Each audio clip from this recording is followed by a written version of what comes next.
Assalamualaikum warahmatullahi wabarakatuh. Bersyukur kita kepada Allah, bersalawat kepada Nabi. Alhamdulillahirabbil alamin. Allahumma salli ala Muhammad wa ala ali Muhammad. Saudara kaum muslimin yang berbahagia, pagi ini kita kembali mengingatkan diri kita tentang hidup dan kehidupan. Ada sebuah ungkapan yang menarik, pendek tapi dalam dan luas maknanya. Ungkapan itu ialah, perbaiki sholatmu, hidupmu akan lebih baik. Ungkapan ini menyiratkan bahwa ada korelasi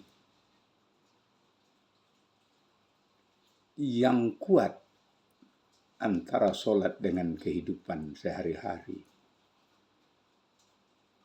Dalam konteks ini, sholat tidak hanya sekedar ibadah spiritual belaka, tetapi ibadah yang berpengaruh kepada dua dimensi kehidupan, yaitu dimensi jasmani dan ruhani. Gerakan-gerakan sholat yang kita lakukan itu akan memupuk dan menumbuh kembangkan serta meningkatkan imun di tubuh kita. Kita rasakan sungguh. Kita lakukan sholat malam, berarti kita melakukan gerakan-gerakan konsisten terhadap otot-otot kita. Tetapi ada yang lebih dalam dari itu. Ketika kita melakukan salat, kita terkoneksi dengan Yang Maha Kuasa, Yang Maha Pengasih, dan Maha Penyayang. Wa aqimus salata li zikri. Dirikan salat untuk berzikir, mengingat Allah. Kaum muslimin yang berbahagia, dua dimensi yang berdampak kepada dua dimensi sholat yang berdampak kepada kehidupan kita ialah memperbaiki kehidupan lahir dan kehidupan batin. Memperbaiki kehidupan ruhani dan jasmani. Kaum muslimin yang berbahagia, jika kita dalami sungguh-sungguh, jika kita renungkan sungguh-sungguh, setiap gerak dalam sholat, setiap detak hati dan jantung di dalam sholat, itu semuanya menghadap kepada Sang Khalik, kepada Yang Maha Pencipta. Maka di dalam Al-Quran surat Al-Ankabut ayat 45, penggalannya artinya begini: dirikan sholat, sesungguhnya sholat itu mencegah perbuatan keji dan mungkar. Dirikan sholat, sesungguhnya sholat itu mencegah perbuatan keji dan mungkar. Para pakar mendefinisikan keji adalah menzolimi diri sendiri, sedangkan mungkar adalah menzolimi diri sendiri dan orang lain.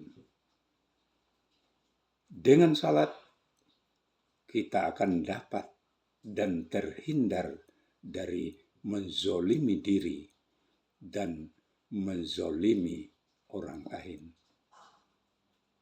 Jika begitu, kita berhenti.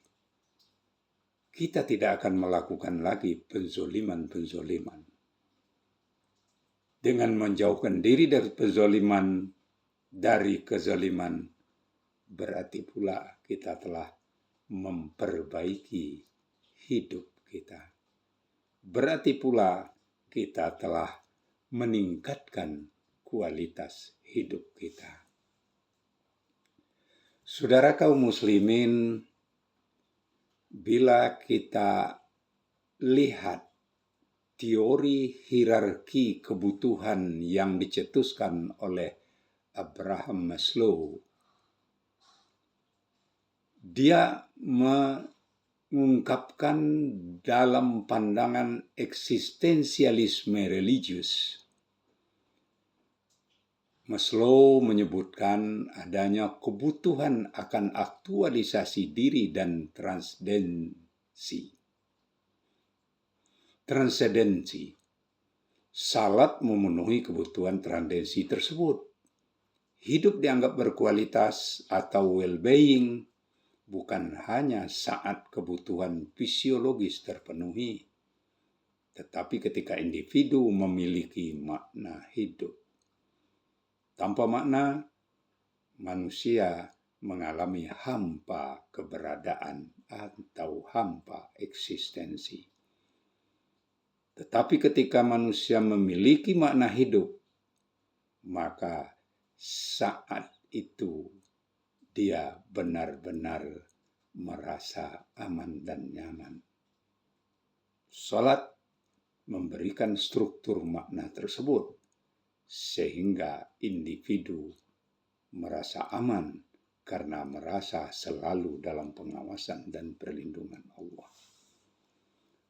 Kaum muslimin yang berbahagia, integrasi antara materi dan non-materi dalam sholat mencerminkan kehidupan ideal. Dalam sosiologi agama, praktek rutin seperti salat menciptakan habit atau kebiasaan positif yang membentuk karakter. Orang yang tertib sholatnya cenderung memiliki integritas atau kejujuran dan empati yang tinggi. Ketika etika ini dibawa ke dalam ranah ekonomi sosial, hidupnya akan lebih baik karena ia dipercaya oleh sesama manusia. Itu modal sosial dan diberikan oleh Allah modal spiritual. Jadi, perbaiki sholat secara linear akan berdampak kepada perbaikan kualitas interaksi sosial dan profesional seseorang. Kaum muslimin, jadi memperbaiki sholat adalah langkah fundamental untuk mereformasi totalitas kehidupan. Sholat adalah laboratorium mini untuk melatih kesabaran, fokus, kebersihan, dan kerendahan hati kita. Jika dalam salat kita mampu tunduk sepenuhnya, maka di luar salat kita akan menjadi pribadi yang tangguh, namun tetap santun. Hidup yang lebih baik bukanlah hidup yang tanpa masalah, melainkan hidup yang memiliki jangkar yang kuat, yaitu salat untuk tetap tegak berdiri di tengah badai apapun. Saudara kaum muslimin yang berbahagia, mari kita perbaiki salat kita. Kita sempurnakan syarat dan rukunnya. Kita lakukan dengan rutin, kita hayati maknanya. Kita khusyuk dalam salat kita.